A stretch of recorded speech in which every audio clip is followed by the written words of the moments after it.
গরমকালে প্রচুর পরিমাণে কাঁচা আম পাওয়া যায়। আর এই কাঁচা আম দিয়ে আমরা বিভিন্ন ধরনের রেসিপি বানিয়ে থাকি।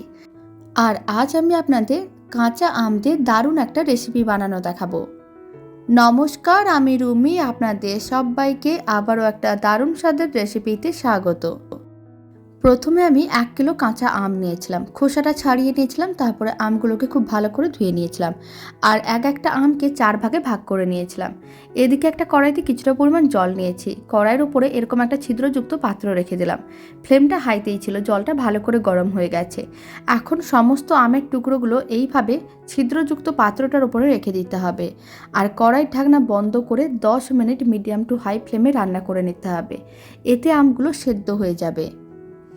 এখন আমি আপনাদের 10 মিনিট পরে দেখাচ্ছি। আমের কালারটা অনেকটাই চেঞ্জ হয়ে গেছে আর ভালো করে সেদ্ধও হয়ে গেছে। এবার এক সাইডে রেখে ঠান্ডা করে নিতে হবে। এদিকে আর একটা কড়াইকে গ্যাসের ওভেনের উপরে বসিয়ে দিয়েছিলাম। 1 চামচ গোটা ধনে, 1 চামচ দিয়ে দিলাম গোটা জিরে, আর 1 চামচ দিয়ে দিলাম গোটা মৌরি, আর 4-5টার মতন শুকনো লঙ্কা দিয়ে দিতে হবে। তারপর শুকনো খোলায় 2 থেকে 3 মিনিট এইভাবে মিডিয়াম ফ্লেমে নাড়াচাড়া করে ভেজে নিতে হবে। 3 মিনিটের মতন মশলাগুলোকে ভেজে নিয়েছিলাম। এবার মশলাগুলোকে একটা বাটির মধ্যে নামিয়ে নিতে হবে আর ঠান্ডা করে নিতে হবে।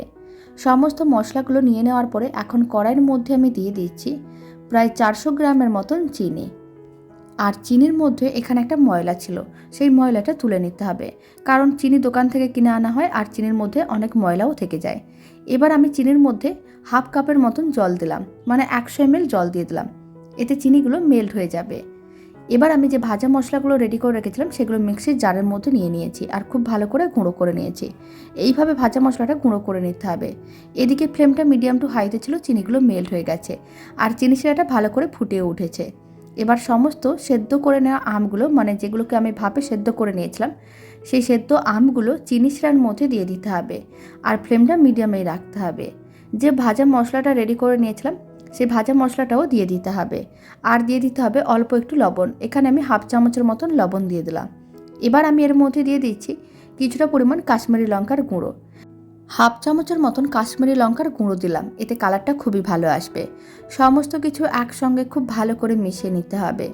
আর সমস্ত কিছু খুব ভালো করে মেশানো হয়ে গেলে মিডিয়াম ফ্লেমে প্রথমে 30 মিনিট রান্না করে নিচ্ছি। 30 মিনিট পরে আমি আপনাদের দেখাচ্ছি। একটু টাইম নিয়ে রান্না করতে হবে, তাহলে বেশি দিন সংরক্ষণ করা যাবে। 30 মিনিট মিডিয়াম ফ্লেমে রান্না করে নিয়েছিলাম। আপনারা দেখুন কালারটা অনেকটাই চেঞ্জ হয়ে গেছে। যত বেশি সময় ধরে রান্না করা হবে কালারটা ততটাই চেঞ্জ হবে, আর দেখতেও যেমন ভালো লাগবে, খেতেও তত বেশি ভালো লাগবে। এইভাবে আরও 30 মিনিটের মতন রান্না করে নিয়েছিলাম। আর এই সময় ফ্লেমটা লোতেই ছিল, মানে প্রথমে মিডিয়াম ফ্লেমে 30 মিনিট রান্না করে নিয়েছিলাম, তারপরে লো ফ্লেমে আরও 30 মিনিট রান্না করে নিয়েছিলাম। আমের আচারটা একেবারেই রেডি। আর এই সময় ফ্লেমটা অফ করে দিতে হবে। আর আমের আচারের মধ্যে আমি দিয়ে দিচ্ছি 1 চামচের মতন ভিনিগার। আর ফ্লেমটা অফ করে ভিনিগারটা দিতে হবে, খুব ভালো করে মিশিয়ে নিতে হবে। এতে আচার অনেক দিন ভালো থাকবে। এইভাবে একবার তেল ছাড়া আমের মশলা আচারের রেসিপিটা বাড়িতে বানিয়ে দেখতে পারেন। আর আমের টুকরোগুলো বেশ নরম তুলতুলে হয়, খেতেও বেশ ভালো লাগে। দারুণ স্বাদের আচারের রেসিপিটা ভালো লেগে থাকলে আপনারা যদি ফেসবুক থেকে রেসিপিটা দেখছেন, পেজটিকে ফলো করে নেওয়ার অনুরোধ রইল। ইউটিউব থেকে দেখলে চ্যানেলটি সাবস্ক্রাইব করে নেওয়ার অনুরোধ রইল। তো চলুন, ভিডিওটা আমি এখানে শেষ করছি। আপনারা সবাই ভালো থাকবেন, সুস্থ থাকবেন। আপনাদের সঙ্গে আবার নতুন রেসিপি নিয়ে দেখা হচ্ছে।